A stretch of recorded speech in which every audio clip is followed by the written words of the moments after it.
What's going on, everybody, and welcome in to this edition of the Card Central Postgame Show on STL Sports Central. Brenden Schaeffer with you. Ethan Hannaford will be joining me live from Busch Stadium in just a little while after he heads down to the Cardinals Clubhouse and the interview room. But before we get in, and I see him, you guys have got the comments locked and loaded, and so we will get to as many of them as we can.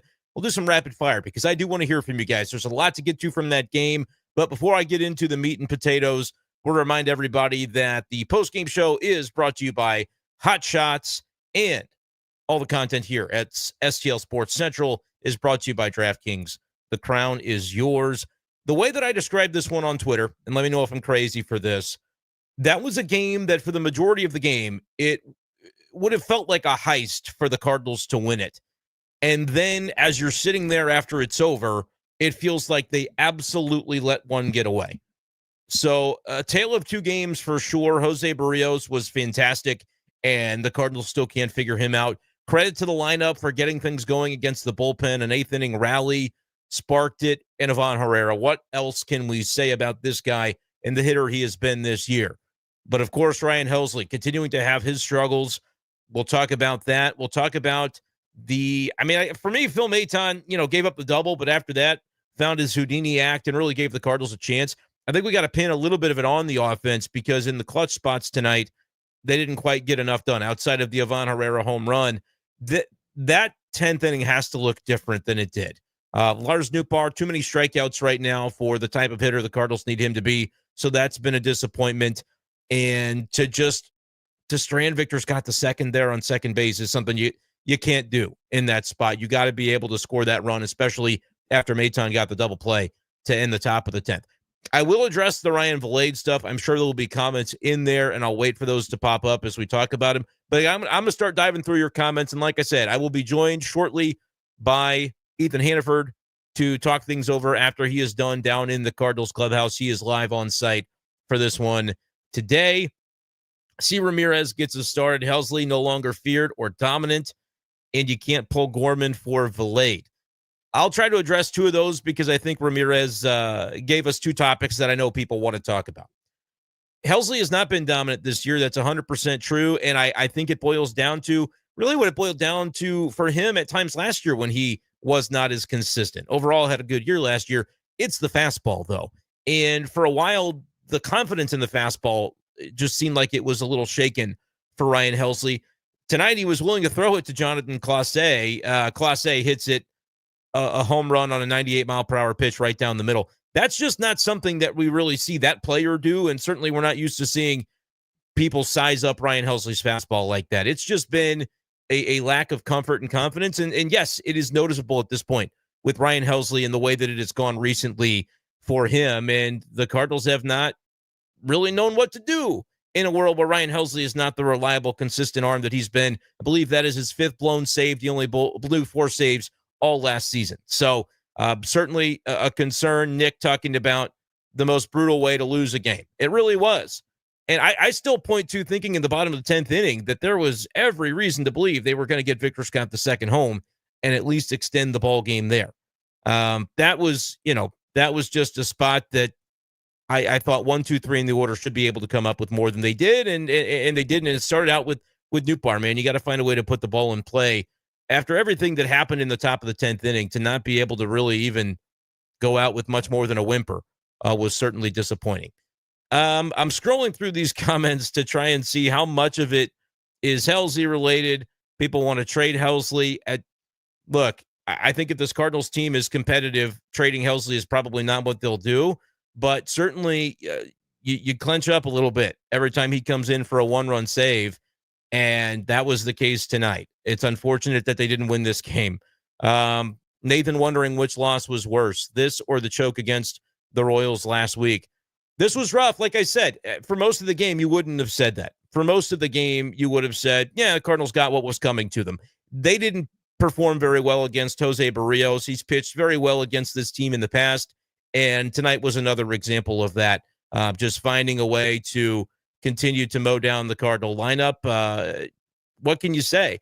But the fact that they're able to get some things done against the bullpen, that's been really the MO of this Cardinals team. They don't give up. They don't give in. we've given them so much credit for exactly that this season, but ultimately, it's not to say they gave in the 10th inning, but they certainly just didn't get it done with a duck on the pond. I had commented that Victor Scott II is about to hit a double here in the commercial break.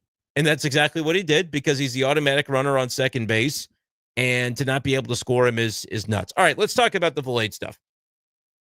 Rather have Ciani than Vilade. That's what Eli had to say. Ramirez shouldn't be on the roster. Helsley shouldn't be the closer. Look, you're not going to be overly reactionary about Helsley. You can acknowledge that when he comes into games, you're not nearly as confident right now. But the idea that he's going to be pulled from the role, it feels a little bit premature unless there's an explanation for it. Is there an injury? Is there something going on? And then you get him the resources that he needs to get back to basics. But we got to talk about the Vilade thing, because he's coming into a situation where people wanted to see Gorman, but it's a handedness factor. That is a spot for your right-hander to come off the bench and hit. The problem is nobody has a lot of confidence in Ryan Vilade being the right-hander that comes off in that spot. And you do have Joel Pozo on this bench. A lot of Cardinals fans have made a lot of the three catchers situation and the fact that they've got so many catchers on this roster. You have to be willing to use them. I don't have an issue with the three catchers thing. I actually think it's a product of, and look, we talk about roster construction. José Berríos has been on vacation for a little while. They just don't use him very much, and there's not a lot of confidence in him. I'm not sure. He does a lot of things decently. I'm not sure what the thing is that he does at an above-average level that would compel the Cardinals to bring him into more situations. He can run a little bit.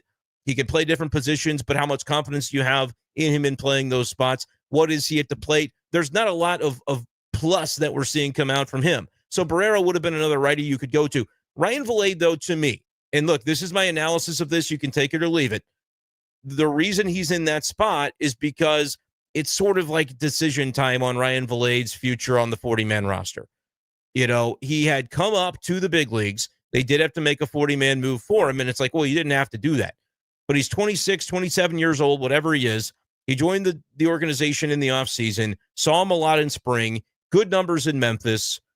But then you're getting to a point where Nathan Church, one of the prospects, an outfielder from AA, he gets called up to AAA as Vilade gets called up to the big leagues. And so there's a spot in Memphis that's not going to be there every day that had been there for the first couple months of the season. Sometimes we see this with players that fans often call them like the quad A player, quadruple A, right? He's guy at AAA, but then he gets called up and he's not really a big leaguer. He's just kind of in between.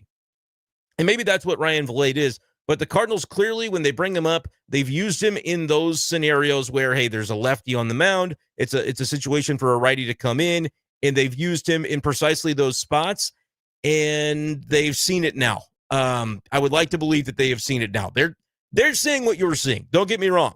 In the Cardinal dugout, coaches, manager, I believe the front office as well is seeing what you guys saw, what I saw, which is, unfortunately, Ryan Vilade's had an opportunity here, and it has not gone particularly well. There's just, it gets to a point where you're like, okay, we saw what this looks like, and that's that. That's my best guess for why he's in that spot. Maybe we'll get some explanation. Stay tuned for Ethan Hannaford. Will be joining us in a little while. That's the best guess that I have, is like Ryan Vilade is on this roster, and if he's not going to be on the 40-man roster for potential future usage in the big leagues, why have him at AAA Memphis potentially when guys like Nathan Church are coming? There are prospects at the AA level. We know Chase Davis is on the way. A little bit premature to say, well, Joshua Baez is going to ace AA and come up to AAA. But like, you're thinking about it from that organizational perspective, it felt like a maybe now or never for Vilade. Okay, we spent all this time bringing him in the offseason. We saw him in spring. We saw him in AAA. Good numbers in Memphis, like an 850 OPS. Here's his opportunity to kind of show what he is. And if we find out, then maybe, you move on shortly thereafter. Unfortunately, he took 2 at-bats tonight in a game that, the Cardinals needed to maybe see something else from him in the 9th inning. Nobody else, the last 6 batters that batted in this game for the Cardinals, didn't produce. But certainly I'm with you when you say, well, Ryan Vilade, why? I think it's maybe part of that organizational decision of like, we're looking at him for a little bit and then never again if it doesn't go well. And if it goes well, then okay, we found out that he's a 4th outfielder or whatever the case might be. I believe that they're seeing what you're seeing. He's overmatched. It doesn't look like it's going to pan out. Unfortunately, it contributed to a loss today for the Cardinals. My belief in this is you got to throw Pozo in that spot. And I personally would have probably done it even after if I had gone Vilade the first time. It's a little reactionary, but you kind of saw what it looked like. I think Pozo probably takes a more compelling at bat there in the ninth inning. It's your best chance to just try to continue and maybe win this game. I'm not saying it would have made a difference for sure. But I certainly think that we have seen, and the Cardinals have seen, probably have Vilade what they need to at this point. We'll see if the rest of the week unfolds in a way that is different from that. But obviously, a lot of people had thoughts about that. Jay Call mentioning Gorman hasn't even looked bad recently. Still hits the ball hard. Maybe that is a situation where it would be worthwhile to put him into that spot and just see what he does, in the sake of runway and opportunity. All he goes the right on left, and that was the decision that was made. And obviously, a couple of strikeouts tonight for Vilade. Gorman been hitting the ball better lately. We take him out for Vilade, who can't hit.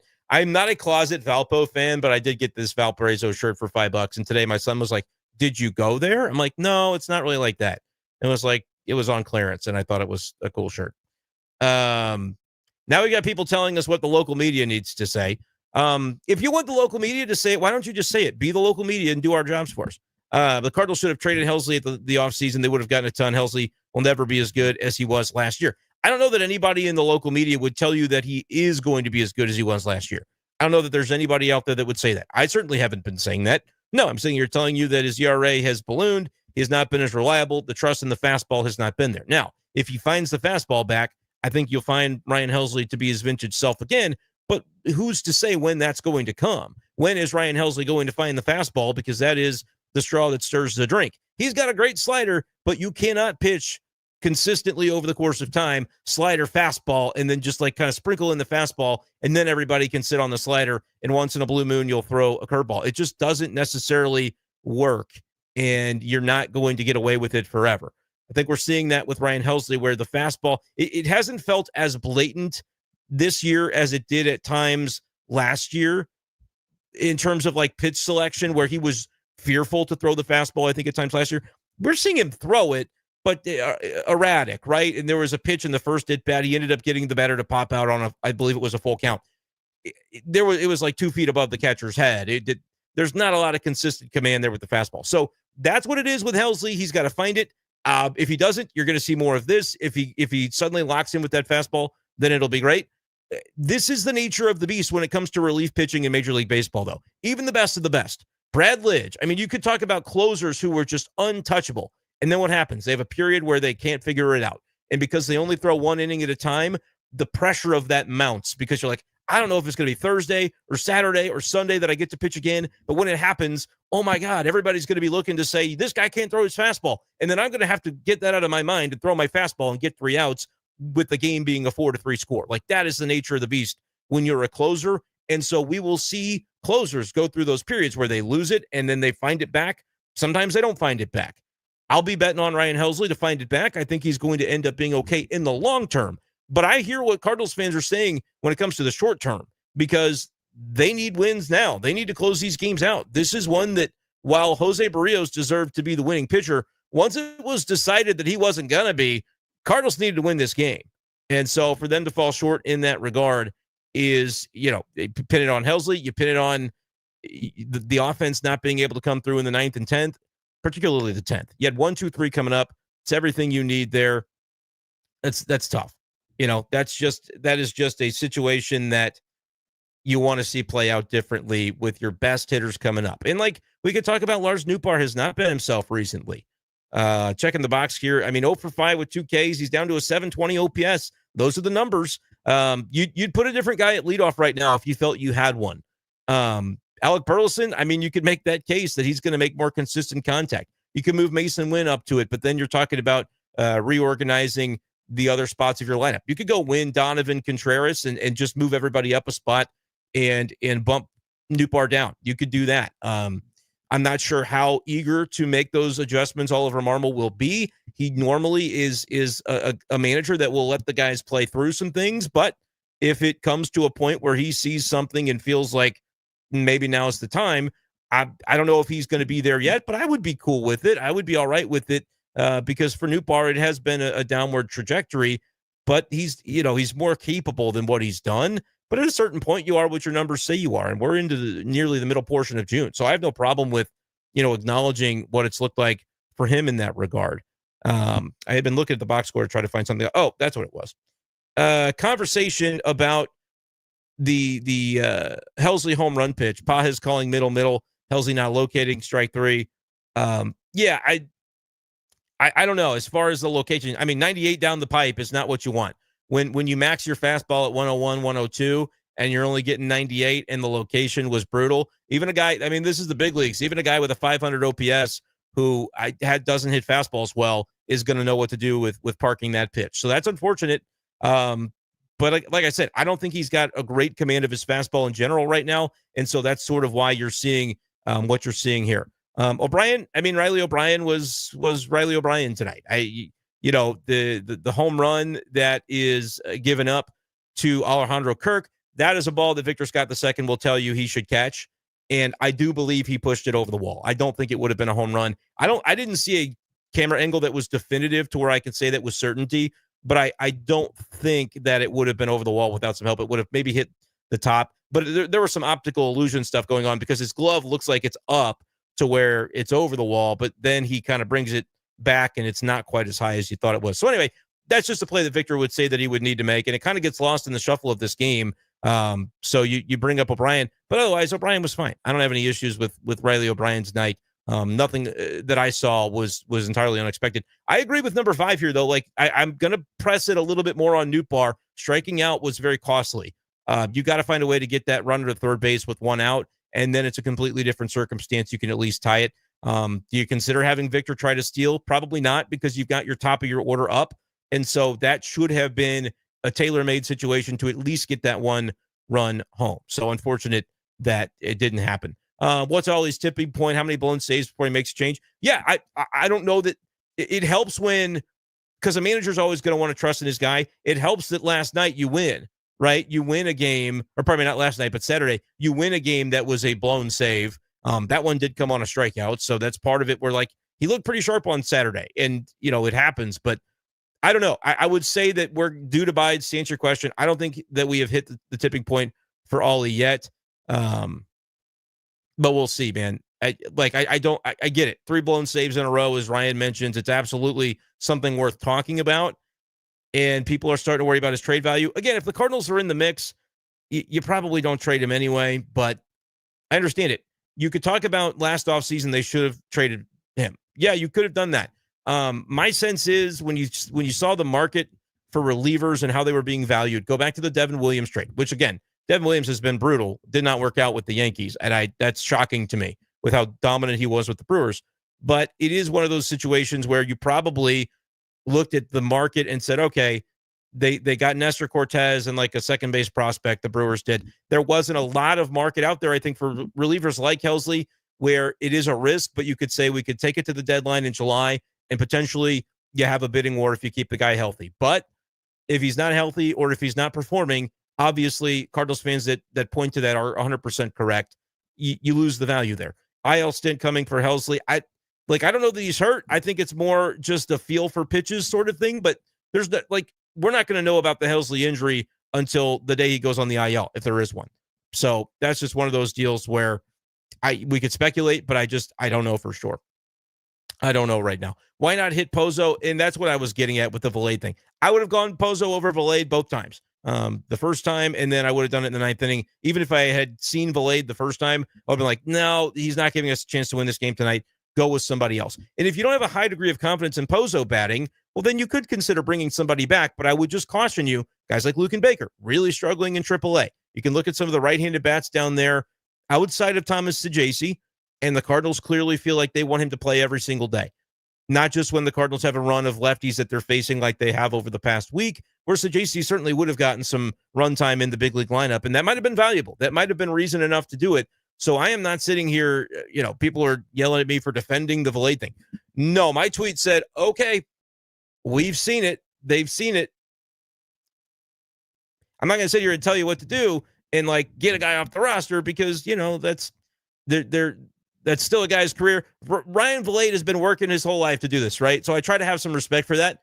But his big league career maybe ended tonight. We don't know. But that's why for people who say, oh, you're not harsh enough about it, that's what I look for. But yeah, Pozo would have been the choice for me. We're going to welcome Ethan Hannaford to the stage here in just a moment. But before we do, I want to take a quick moment to tell you all about DraftKings Pick 6, because with DraftKings Pick 6, of course, the crown is yours, and you can download the DraftKings Pick 6 app now and use code STL Sports. That's code STL Sports for new customers to play $5, get $50 in Pick 6 credits. We're talking about baseball. We're talking about the NBA Finals going on. Stanley Cup Final is going on. Lots of different sports. It's golf season in full swing. All of them available on DraftKings Pick 6. Better payouts, bigger wins, only with Pick 6 from DraftKings. The crown is yours. Gambling problem? Call 1-800-GAMBLER. Help is available for problem gambling. Call 888-789-7777 or visit ccpg.org in Connecticut. Must be 18 and over. Age and eligibility restrictions vary by jurisdiction. Pick 6 not available everywhere, including New York and Ontario. Void where prohibited. One per new customer. Bonus awarded as non-withdrawable Pick 6 credits that expire in 14 days. Limited time offer. See terms at pick6.draftkings.com/promos.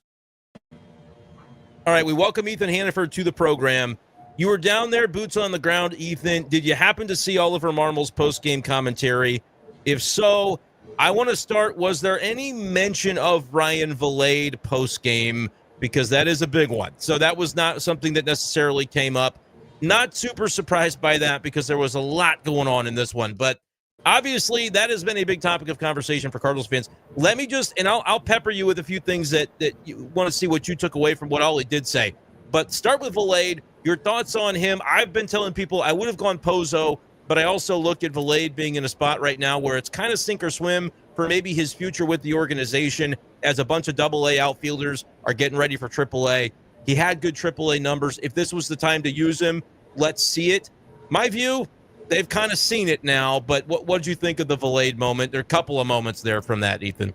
I can tell you, sitting here watching it, I understand the frustration. I mean, I'm sitting here just as frustrated, and like you said, I think I understand to a certain extent why. I think it is, I would agree, sink or swim. Like, this is, you're finding out basically everything that you have right now. But, I mean, it's been pretty much an obvious understanding of what he is going to be when he is up at the plate. I mean, he has not looked competitive at all. When he entered against Little in the seventh inning, was it the seventh inning, I believe? Yeah, I think that's right. It was 3 pitches. I think 2 of them were swinging, and it was a breaking ball and below the zone that he struck out on. So it was frustrating in that sense of, you understand why they're taking Gorman out. It's lefty. That's a very good lefty that they're bringing into the game. It's had a lot of success this year, gets a lot of strikeouts, has some funky stuff, tough sinker, good knuckle curve. You understand why. But then for it to be Vilade that they're bringing in, I mean, I understand that the numbers the platoons probably tell you that Vilade is the better option there in that situation. But based off of what we've seen from him up to this point, the eye test doesn't tell you it is. Which I know You can't go off of that, but as fans, that's what you're going off of. So I get the frustration right there. As far as Pozo, people bringing Pozo up in that situation, I mean, you have 3 catchers. You used the other one tonight in the 9th inning. I don't see why not. I get it. I think I would probably agree. I'd rather see Pozo in that situation as a designated hitter. It's not like you're bringing him in defensively. And even if you had an injury, suddenly, okay, if you had to, you're talking 11th inning, right? Okay, fine. Pozo, you pull the DH and you can, pinch hit Barrero if the DH comes up again. Like the catcher thing is not a reason not to do it. If Pozo's spot is going to be what he is, he needs to be Luken Baker, who happens to also have a catcher's mitt in his locker. You have to be willing to use him. The bigger problem right now that we're seeing is that the Cardinals have a serious lack of right-handed hitter depth. That's the big problem, or at least right now, without Jordan Walker here, it's showing in the outfield, right? And I even had someone saying to me tonight, why not start getting Thomas Saggese some reps in right field? in AAA at least. You don't need to, though. Bring him up. Can we be real? Brendan Donovan shifts to the outfield, and if you wanted Sajacy to have been here this past week, he could have been. But we talked about this in our previous show together, Ethan. We don't maybe know exactly the extent to which they anticipated all the lefties in a row because there was a doubleheader in there. Cole Reagans gets activated from the IL. Kershaw gets moved back into the series on Sunday instead of him pitching today in another city.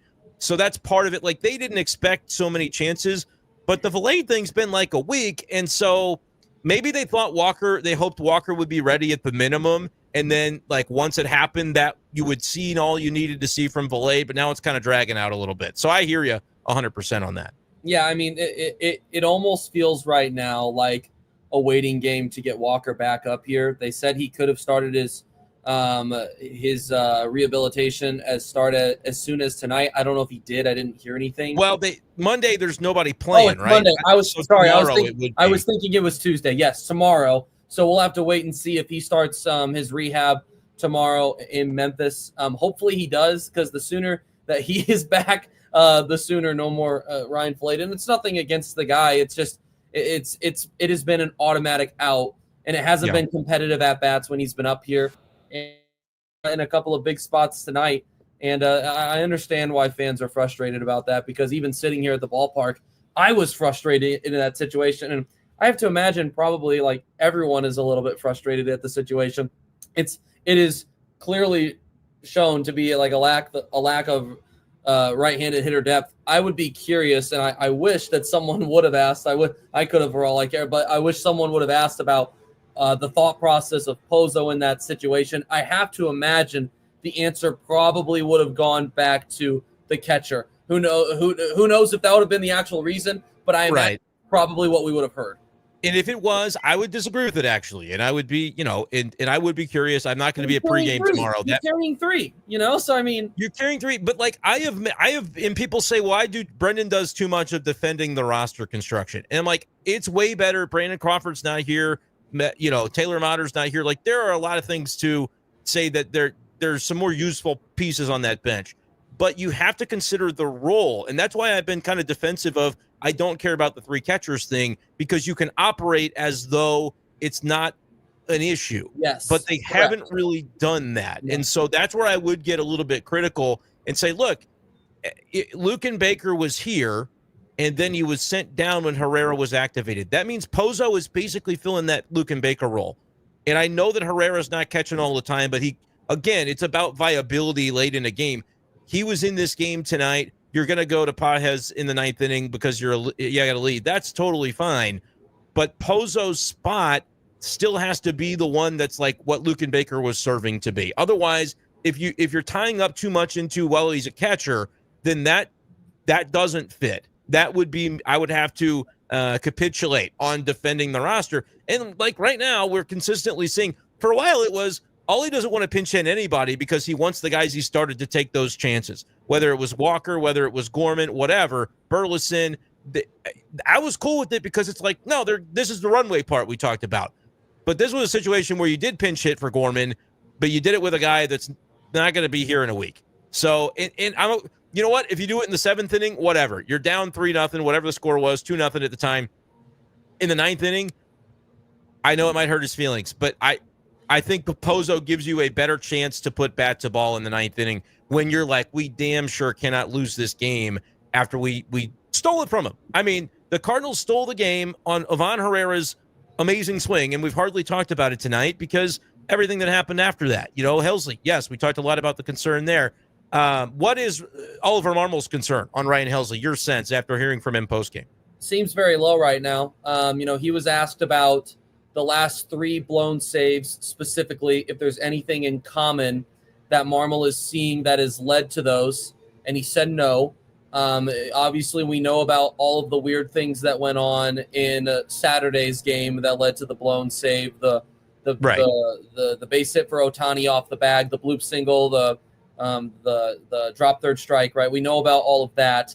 And tonight, more as a whole, it felt like it was a random game in that sense, but it was more so, I think, stretched out to the entirety, not just the ninth inning specifically. he talked about how the big thing that got him there was he fell behind in the count, and as a result, he had to get back into it, and and he had a fastball that was middle, and the guy was ready for it. Clase was ready for it, and jumped all over it. And so he said, really, you can't afford to get behind in that situation. You have to chase. You have to go after the 9-hitter with the top of the lineup coming up. It's an out you have to get, especially with the speed that Clase has. And unfortunately, a guy that was batting, I think, 201 going into that at-bat, had no home runs on the year, got the best of Ryan Helsley, who last year was the best closer in baseball. It's been a little bit of a bumpy road up to this point for Ryan Helsley. But he did not notice any – he said that he did not notice anything in common in all three of those. And I'm trying to think of it if there was anything else mentioned specifically with Helsley. But not a lot of concern. Like, and people were saying, what's the breaking point going to be? And I said, I don't think we're there yet. No breaking point. No, not close to it, guys. So just again, trust what Ethan's saying, because I can almost hear Ollie saying it. Like, this isn't even one that's a topic to him. And we talked about it. Yes, is he going to maybe not have the numbers that he did last year? Yeah. If he fixes the fastball command to where he doesn't fall behind in counts and he trusts that pitch to be able to get ahead and stay ahead, does he pipe 198 to the number 9 hitter? No, he probably doesn't. So fastball command is going to be the story of it all for Ryan Helsley, and we'll continue to see if and when he gets that back. The one other thing that he said regarding that specifically was that, when a guy with a guy like Helsley and his quality of stuff, usually he can, it doesn't happen very often, Marmol said, but he can afford to get away with missing pitches because of the quality of stuff that he has. Yeah. And unfortunately, the home run just wasn't one of those pitches. Didn't get away with it. So that was the main gist of what was mentioned tonight about Ryan Helsley. But it did not seem like there was very much concern from Ollie Marmol. He did mention that this Helsley that we're seeing right now is not the same Helsley that we saw at the beginning of the season, mentioning that there were more concerns mechanically from what was happening at the beginning of the year than what we're seeing right now. I totally agree with that, because I haven't seen it be I don't know, have trust in the fastball at all, and where I'm going to be able to deliver it, and I don't even want to throw it. Like, that's what we saw from him at times last year when there was a spell midsummer, and certainly early in the year it was that way. To Brent's comment here, as we're continuing to kind of still talk about the Pozo Vilade stuff, Pozo's a righty, Vilade's a righty. This wasn't righty-lefty. I was saying that Pozo would be my choice as a righty for a righty spot, and J. Call had said, well, the Cardinals don't like Gorman. They're starting Vilade over him. The righty-lefty stuff does matter. I saw a comment that said Gorman wouldn't have a chance against Little. I think that's probably right. Agreed. It would be like the Gregory Soto at bat from the other week, where there was just nothing Gorman was going to do. You hit him with off speed, low and away, and it just looks the way that it looks. So that is unfortunate, but that is what it is right now. I'll continue to comb through these comments, but Ethan, I wanted to ask you, what else from Oliver Marmol? Was there anything else that stood out to you that we haven't touched on yet? Ivan Herrera's clutch. I think no doubt. Is that safe to say? 5 of his 7 home runs have come in tie games. Is that the stat that I saw? That's unbelievable. True. Something along the lines of that. Here, I'm pulling it up right now, courtesy of Cardinals Communications. 5 of Ivan Herrera's 7 home runs this season have been game-tying or go-ahead home runs. Or go-ahead, yeah. Each of his last 3 have been go-ahead, back to May 12th against Philly, and then the first game of the doubleheader against Kansas City, and then tonight. So Ivan Herrera's clutch, is there anything? I think that's fair to say. It is fair to say. And there was 30,000 in attendance tonight. It felt like 40 when that moment happened. Really? This place was rocking. They were electric, and it carried right into the 9th inning, because the place was still going crazy when Arenado flew out, and all of a sudden the lights go out for Helsley. This place was it was a party there. Unfortunately, I was wondering if Helsley was even going to be ready, because it was like they're trailing, bang. Kudos to Marmol. As soon it may have been as quick as Scott walking. He was warming up. It may have been when Nootbaar was up, but I wondered the same thing. they had him ready to go in that situation in case it were to happen, and it happened. And so that was pretty awesome. Unfortunately, the crowd got pretty quiet shortly following. He liked Andre Pallante's stuff tonight. Liked the adjustments that he made. Mentioned, it kind of felt at the beginning almost like a here we go again scenario, but he thought he did a good job adjusting, recovering. Pallante had some interesting comments. He thought that the stuff was pretty good tonight. The one pitch that he felt like he was frustrated with that he wished he could have back was the base hit to Bo Bichette in the second inning. Said that pitch was nowhere near where he wanted it to be. But most of the other contact that he mentioned happened in the early innings was not line drives. It was a lot of fly balls that just happened to land. He said he could live with that. Obviously, he responded very well tonight.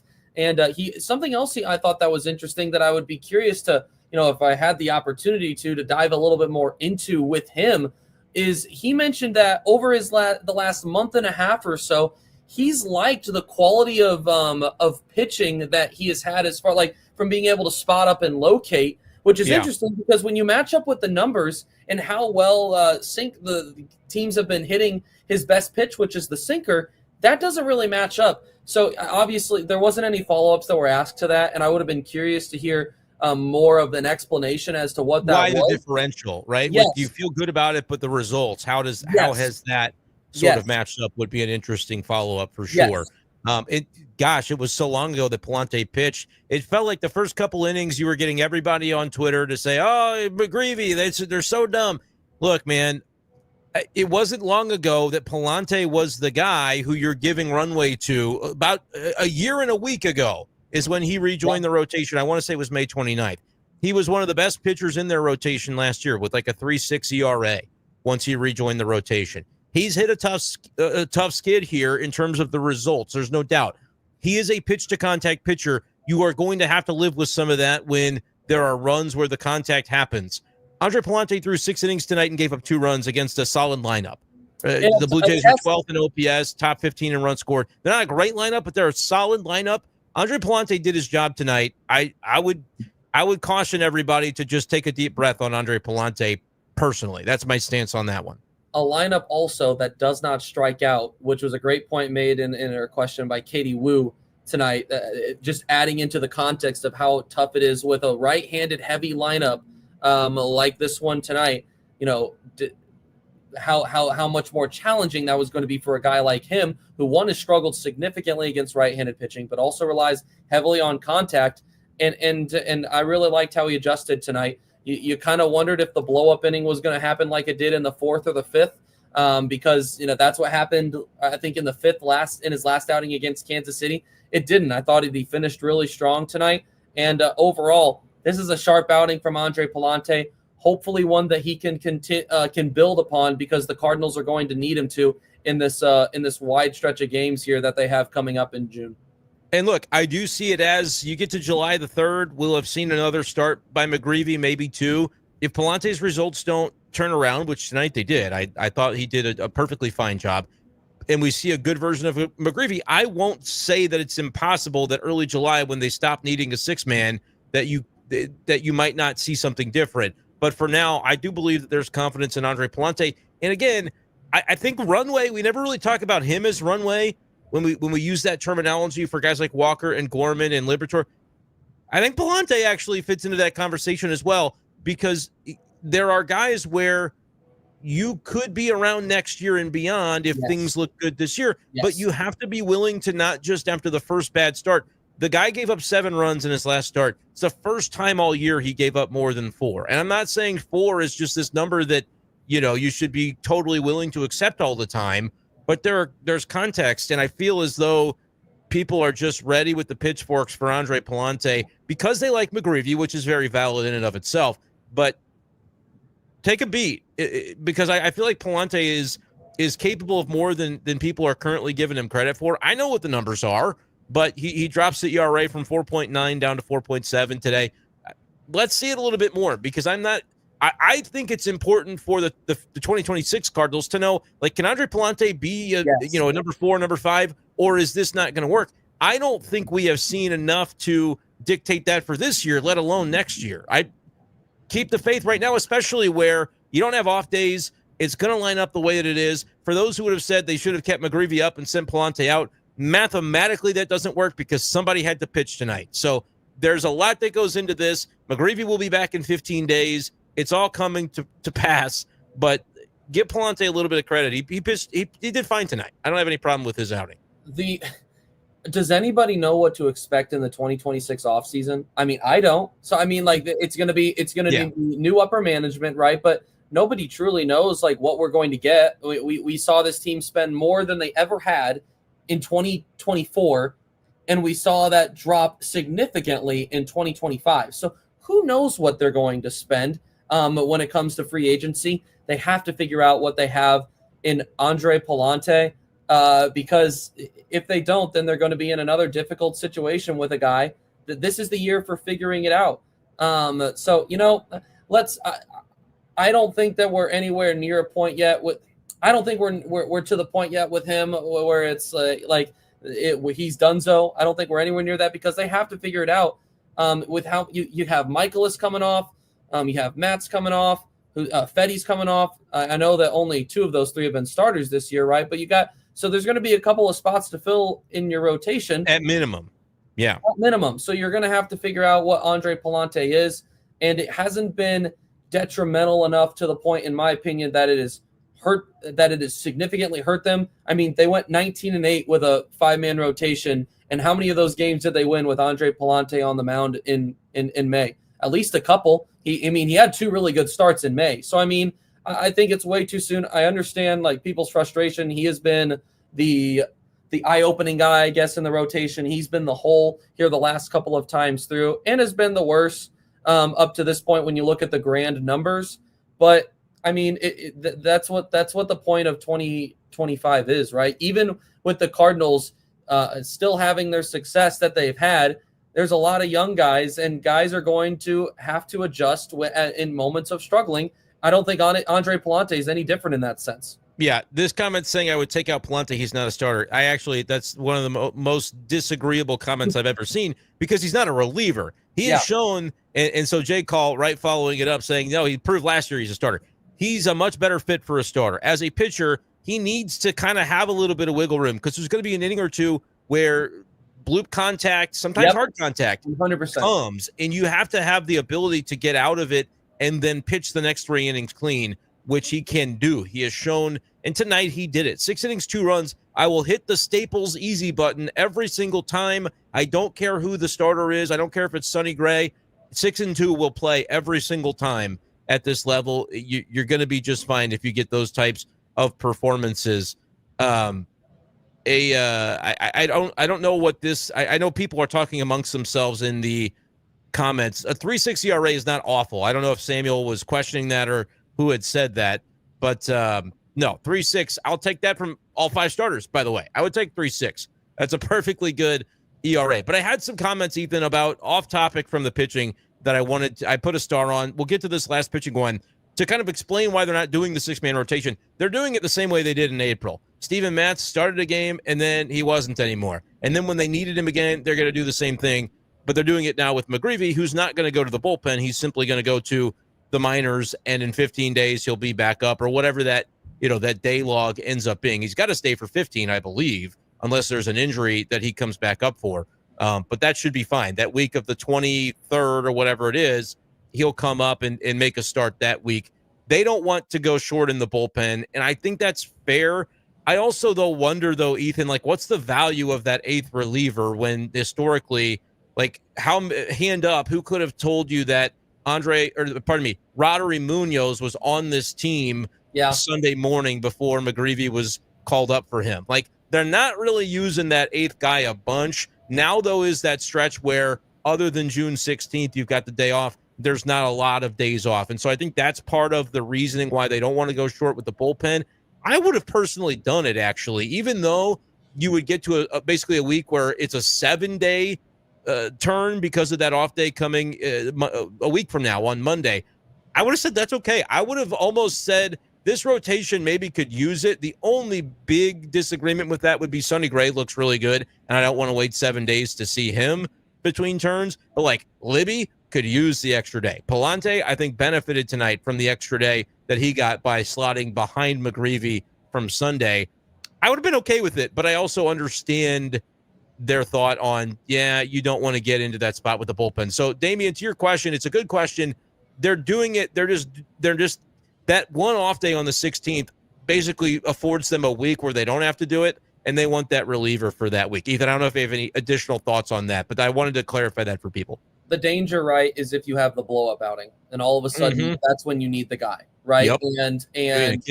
And I don't think that it is. It shows lack of trust to be better safe than sorry.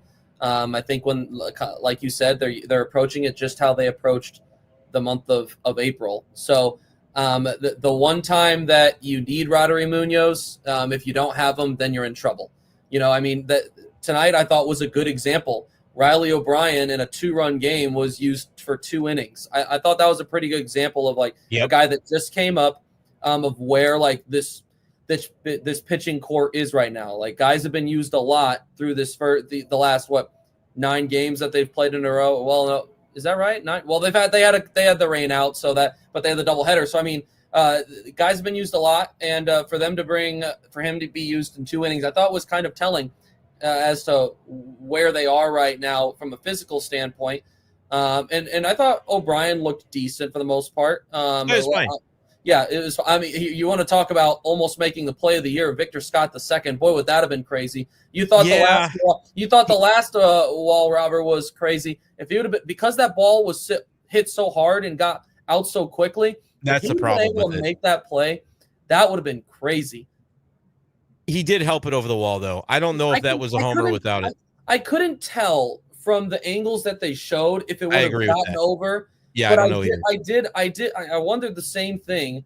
Would it have maybe hit the top of the wall? Perhaps. Depends on the bounce, right? Like if it bounces up or out. Yeah, right. What are you supposed to do? I agree. I get it. It was a tough break for a guy that was hitting the ball in the screws all night. Yeah, and he stuck with it. He damn near beat it out in the 5th inning. Victor Scott did on the ground ball to second. Just a regular old ground ball to second. And Victor, I know it's been a little tough to play for him. And obviously that's a play that, I think he'll tell you, I want to make that play. You do a good job acknowledging how hard the ball was hit. And that's why Victor's not quite able to get just one extra step back, and he catches it in his sleep. But he was on the move and trying to adjust to the wall, find the wall. Not an easy play by any means. I wanted to touch on this comment because it's a good one that I don't think we talk about enough. Like, I made the comment when we talked about Vilade, you don't need the guy coming up to be an outfielder. You can move Donovan to the outfield, and if it's Sajacy, he can play second base. That's perfectly fine. This question from Mason Windu, don't you get the impression that the Cardinals want Donovan at second and not the outfield? I kind of get that impression. I kind of get the impression that they very much have a preference of, a strong one, of Donovan over Gorman at second base defensively. And sometimes there are reasons it might not happen that way, but that's 100% a thing to me that I'm not saying that I agree that Gorman is a butcher at second base. I think the Cardinals really want to have him there not as often as they might have to if you did that alignment. Are we talking about specifically against right-handed pitching? I'm talking about defense alone, honestly. The point that I think Windu's making here is they want Donovan at second, not in the outfield defensively. So I'm just evaluating their defense. I think the Cardinals have a strong, very strong preference of Donovan defensively over Gorman. That is not the decision in a vacuum, because there's always other things that come into okay, well, why would Donovan be moved to the outfield? Okay, it's because of this other guy we're trying to get in. But I do think that that's something that we don't really talk about. We're like, oh, Donovan can go out the outfield. I don't think they think Donnie stinks in the outfield. I think that they really prefer his defense at second base over Gorman's, and that, I believe, maybe boxes Gorman out sometimes. Because what we're seeing is Alec Burleson playing over Gorman quite a bit right now, and Burleson's not a great right fielder, but they're doing it anyway. Is that the differential of the bats playing out, or do they kind of view Gorman and Burley on a defensive plane rather similarly, to where it's not like breaking a tie? Okay, Burley's the better hitter right now. It's Gorman's not even the better defender relative to Burleson at their respective positions. And so that's another kind of feather in the cap for Burley right now to be getting the playing time. I don't know if I'm on to something or not at all, but I agree with this comment.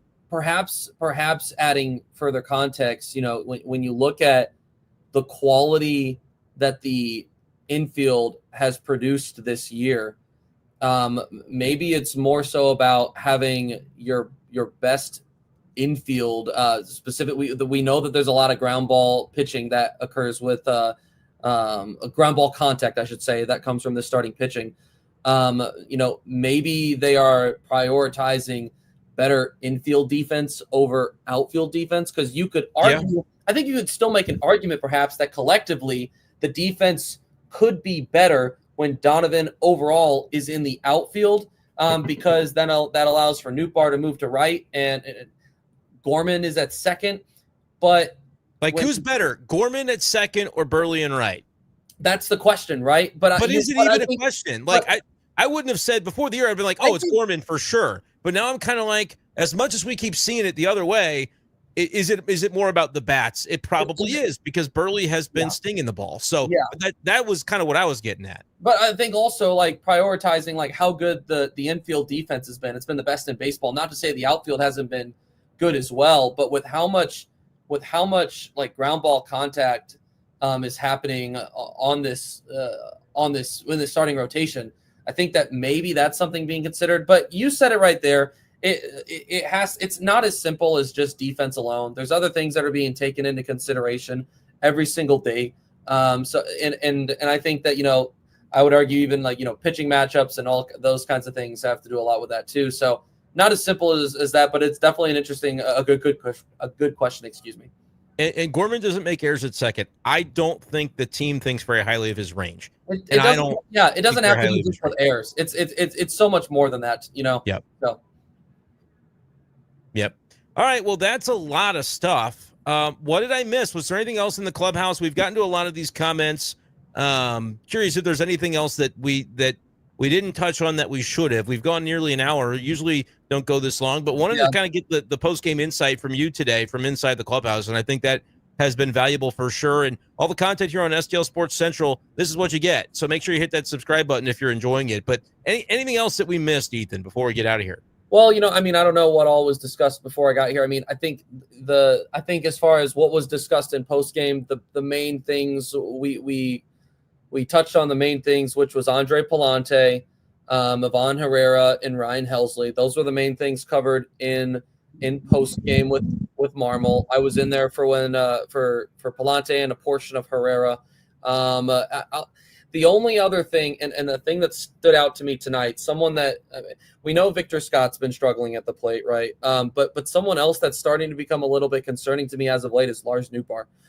It's just four for his last 28, and came up in a couple of big moments tonight, and has over, when you include the weekend as well, has come up in a couple of big situations and just does not look like normal Nootbaar self at the plate. And what does that look like? Someone that is very aware of the strike zone and has good plate discipline and tends to be accurate in his takes and his cuts. And tonight, especially in those last two at-bats, the 10th inning was not good. That needed to be. The 10th inning was pitiful. I thought that the 8th inning was really bad too. Let's see, Victor Scott was on at first when he struck out, swinging in the 8th for the first out. But then the 10th. I mean, when he took that strike on the inside corner, which I didn't think that was a bad take, but all of a sudden you're 0-2 against Hoffman, you're like, with a guy that just doesn't look like he's been very comfortable at the plate, you just got a bad feeling in your gut. You have to put the ball in play. You have to advance Lars Nootbaar, and he wasn't able to do it. And that at bat right there ended up being the difference in the final inning of play. So I'm a little bit concerned about Lars Nootbaar and what we're seeing from him, because it's starting to stretch when you look at the numbers over the last 30. I don't know necessarily. I don't know what the alternative is necessarily. I've seen some people saying, is it time for a lineup change? Is it time for a lineup change? I don't have a good answer to that yet necessarily. But what I can tell you is that when Lars Nootbaar is when the numbers struggle a little bit, right, based off of what Oliver Marmol has said, he starts to press a little bit at the plate, and you see the plate discipline quality go down from there. and we've clearly his ability to make good contact is affecting his plate discipline. So am I starting to get concerned? A little bit, but you know what? Just like the Cardinals did this past weekend against the Dodgers, in a matter of 3 games, they changed the narrative. So it just goes to show that, even though Lars Nootbaar has been up a little bit longer, it's a guy that has spent a lot of time on the IL. I mean, has Lars Nootbaar spent a full season in Major League Baseball We yet? haven't seen it. I don't think so. So to a certain extent, you could argue he's still learning how to do these things as well. So I'm going to give him some leeway, just like I'm getting a lot of guys leeway, but I'm starting to take notice of the struggles that he has had in the leadoff spot. And there has been a huge correlation between when Lars Nootbaar gets on base, the Cardinals win ball games, and when he doesn't, they don't win ball games. They struggle much more. That says a lot also about what the middle of the lineup is doing as far as bringing him in, driving him in. So something I'm keeping an eye on. I'm not hitting the panic button yet, but it's definitely it's in the back of my mind as things continue on. Yeah, and as far as the alternative, that's why I said I don't know that all is going to be to a point there where it's time to make a move. Usually, we're talking about it for a few days before he considers it, because he wants to ride out with what has been successful in the past. Burleson would be a very non-traditional leadoff hitter. You kind of think of Kyle Schwarber vibes. Not quite the same, not the same player, but just thinking in terms of I don't know, let's try something. You could also go Mason Wynn and then kind of reorient and move Donnie up to 2 and do some things there. I don't know that they want to make wholesale changes, though. That's generally not the way that they're, I think, looking to approach it. So wanted to give some thoughts about that. I don't think we're there yet, but I understand the questions. Going to read out this comment. Paez can play second if we need Donnie in the outfield. And it occurred to me today, people talk about there's 4 catchers on this team, and no, there's not. So I hate when people say that because it's dumb. And the reason it's dumb is because if we're going to say that, then add another second baseman, because Paez will finish 2025 with more innings at second than Contreras will have behind the plate. So just to be clear, if Contreras is still a catcher, Paez is a second baseman too. This is the last one from me. This question asked if my one side is shaved on my face. It's not. You get what you get. Whatever grows in is what grows in. I see it now. I see what he's talking about. This side kind of is almost connected, but the other side, I don't know what I got to do to get something to grow over there on that side. But I'm doing something like the beard oil, or one of those little rollers. Maybe that's part of it. I'm doing the best I can. I might have to give up though. I mean, we're to a point where it's bud, this is what you got. You might just have to mail it in. Might have to pack it in on the chin strap. Anyway, I thought that was such a funny comment, and so I'm like, all right, I'll make fun of myself a little bit and joke it. Hey, magic marker could be an idea. We'll see. I'll consider it. Allison is excited to get back to Busch for the summer. I'm excited to be at Busch as well. I'll be there tomorrow night. You'll be covered though on STL Sports Central with post games. You'll be covered. Look at that. Ethan is giving you the view of the field. And I love. There's your zen, people. Frustrating loss tonight. You can just look at it and just.